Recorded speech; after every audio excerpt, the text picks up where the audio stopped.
Pada kesempatan hari ini kita akan belajar mengenai sel tumbuhan. Ini merupakan sel tumbuhan yang dilihat dengan menggunakan mikroskop.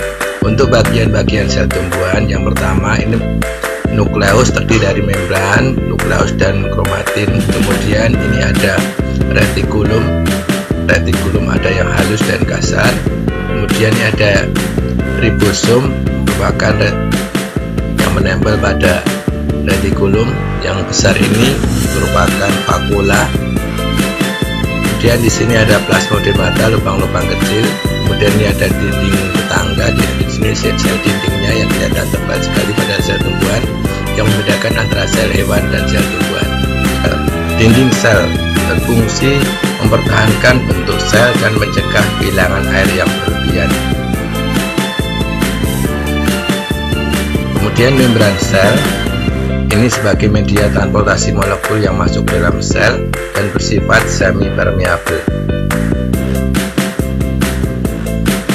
Kemudian nukleus ini merupakan inti dari sel, mengandung gen dan mengontrol seluruh aktivitas genetik. Di sini ada 3 bagian, selaput membran, nukleus, dan kromatin. Selanjutnya yaitu retikulum endoplasma, ada 2, retikulum endoplasma halus dan kasar. Yang halus tidak ditempeli ribosom, yang kasar retikulum ditempeli ribosom. Nah, ribosom merupakan bagian yang menempel pada retikulum endoplasma, dan di sini sebagai tempat terjadinya sintesa protein pada sel tumbuhan. Kemudian vakuola ini merupakan sebagai tempat untuk menyimpan cadangan makanan, kemudian pembuangan asam dan basa, penyimpanan senyawa organik, penyimpanan ion organik. Kemudian aparatus Golgi merupakan tempat finishing atau pasca protein dan non protein sebelum dikirim ke luar sel. Kloroplas merupakan jati daun yang merupakan sebagai tempat terjadinya proses fotosintesis. Kemudian hanya mitokondria sebagai tempat respirasi sel yang merupakan tempat pembuatan energi pada sel tumbuhan tersebut. Kemudian periksosom merupakan tempat terjadi reaksinya oksidasi dalam sel.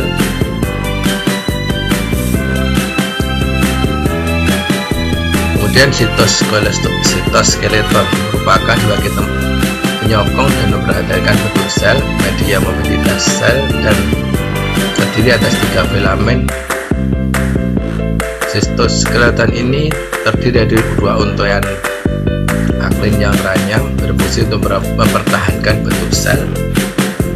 Plasmodemata merupakan saluran terbuka yang pada dinding sel yang menjadi alur pertukaran molekul antar sel-sel yang bersebelahan. Demikian mengenai sel tumbuhan, semoga bermanfaat. Terima kasih, selamat belajar semuanya.